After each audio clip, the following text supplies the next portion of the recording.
Guys, share ko lang yung nangyari sa akin. Nanganak ako via cesarean section. Infection yung pinagtusukan ng dextrose ng kamay ko. Gabi maga siya. Halos 20 days na siya ngayon. Tapos 14 days na ako nag-antibiotic.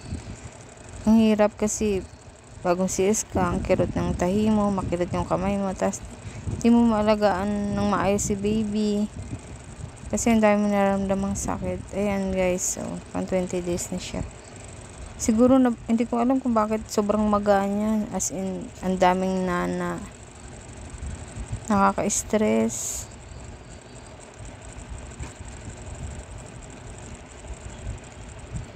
Ang kirot-kirot niya. At nung CS ko na to, ngayon lang nangyari sa akin yung ganito.